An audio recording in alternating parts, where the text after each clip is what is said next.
But we do begin with that breaking news. The queen of rock and roll and soul, Tina Turner, has died at the age of 83. She was a sharecropper's daughter turned global superstar, a singer and icon known for her famous hits like Proud Mary and What's Love Got to Do with It. Turner passing away after battling a long illness, according to her manager. She leaves behind her husband, Erwin Bach, and 4 children that she had with her ex-husband, Ike Turner. Joining me now, ABC News contributor and SiriusXM radio host Mike Muse. Wow, Mike, where do we even begin with this legend? I mean, truly an icon that just symbolizes resilience on so many levels. That's it right there. Where do we begin? The queen of rock and roll has passed away. Tina Turner was a trailblazer in so many regards, from her music to her range of voice that she had, from the style of music that she could do. She could go from gospel and blues to pop to really big pop ballads all the way to rock and roll. Tina Turner had this freedom about her on the stage. It was something about metaphorical about, her troubled past marriage that she had with Ike Turner. And then once she got free of that, she was free to express who she was and who she wanted to be. And that showed up on the stage. She had this electricness about her stage performance, the way that her face would contour, the way those famous legs would shake and move like no one could. She had a stamina that we hadn't seen from a woman artist since her time had come.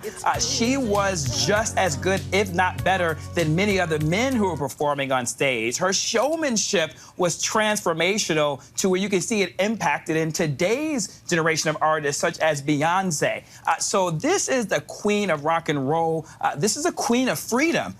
This is a queen of liberation to show so many people how you can do it, and do it with grace and class and dignity and style.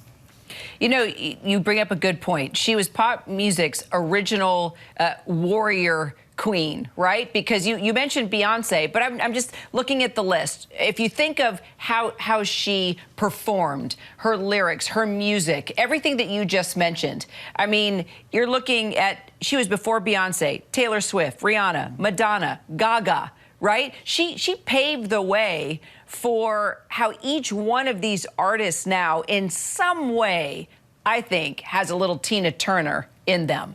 Even the way you just said that, when you look about like Gaga and Madonna, think about those big anthem, what we call anthem songs, right? Giving You My Best. That is such that big anthem song, that big pop song. It really stirs you. Think about, I'm thinking about, I Kissed a Girl and I Liked It. I can't think of an artist that Katy Perry. Katy Perry, thank you. Think about Katy Perry and Roar, right? And Firework. Those were really all the blueprint following Tina Turner. And so that is how she really has changed and gave the blueprint and changed the way that a woman could be an artist, and how it could soar and it could break the boundaries of genre. She was genre busting when it came to music. Okay, we can keep going. Janet Jackson, Alanis Morissette, Alicia Keys, Adele. Okay, I mean, really. And at some point in time, almost all of those women have made a shout out to her or somehow lifted her up, and how she influenced them and their music and the way they perform and the just how they are as entertainers. Yeah. I didn't mean to cut you. I'm so sorry.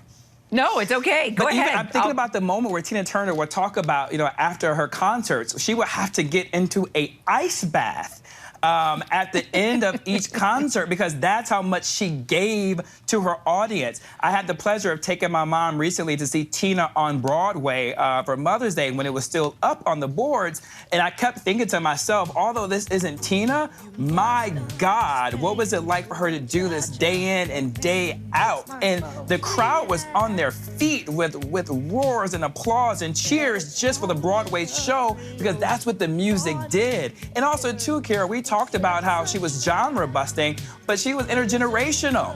There's so many people of all ages who love Tina, right? And there's something about when Tina's music play, I'm hearing it right now in my ear, it just makes you just want to rock, right? Like, she was so dramatic with even her music phrasing and how she did it, right? Like, she just knew how to make you move. She appealed to the human condition, and I think that is what's so powerful. To be so powerful, but to be so loving, that's a difficult balance to be able to draw.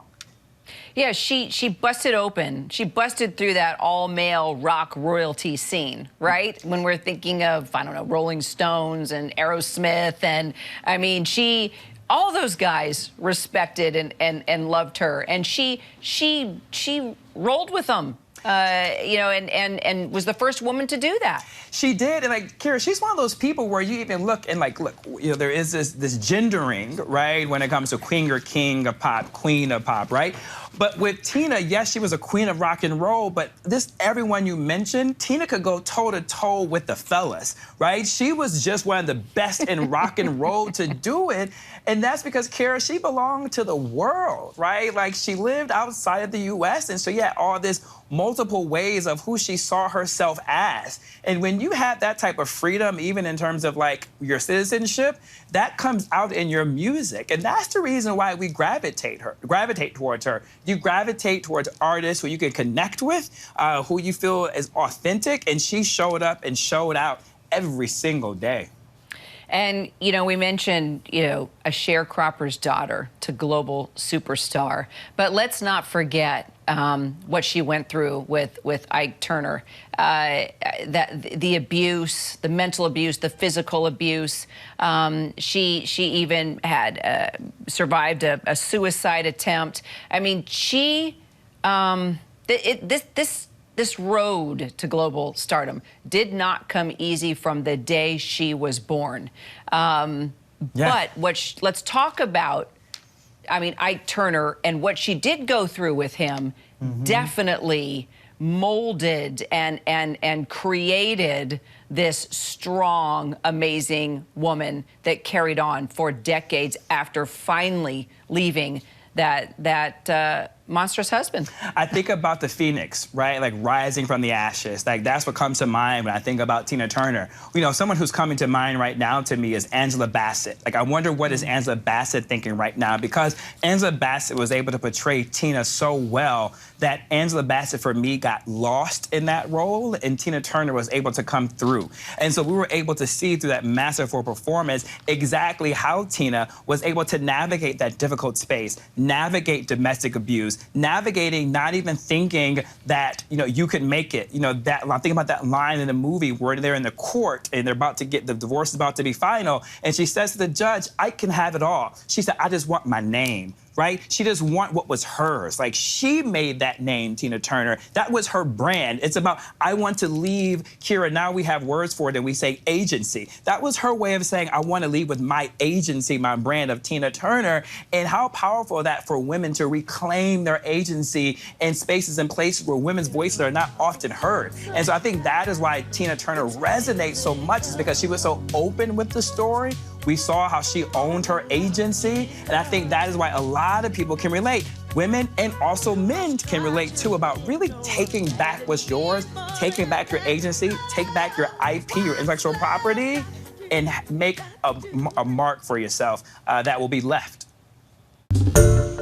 Hi everyone, George Stephanopoulos here. Thanks for checking out the ABC News YouTube channel. If you'd like to get more videos, show highlights, and watch live event coverage, click on the right over here to subscribe to our channel, and don't forget to download the ABC News app for breaking news alerts. Thanks for watching.